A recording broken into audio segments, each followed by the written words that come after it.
जय देवसेना, जय हिंदू राष्ट्र, जय सनातन। श्रीमान शंकर जना, देवसेना हिंदू संगठन बालेश्वर जिलार अध्यक्ष।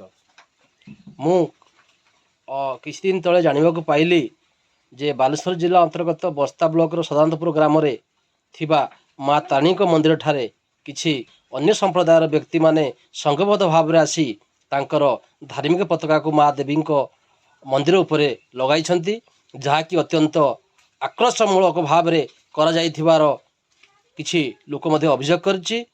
ए प्रकार घटना को मु दृढ़ सहकार निंदा करुछि, घृणा करुछि। कहीं ना हिंदू केबे हिंसक नुह, हिंदू केबे का घृणा कर नाही, किंतु हिंदू शांत बोली, हिंदू हिंसक नुहे बोली तांकर धर्म को विभिन्न प्रकार संप्रदाय माने प्रत्येक मुहूर्त रे प्रत्येक समय रे लोप करिया पई विभिन्न प्रकार षड्यंत्र करुछन्ति एवं दंगा तैयारी करिया पई मध्ये सेमाने आगभर आसुचंती। यह संपूर्ण निंदनीय।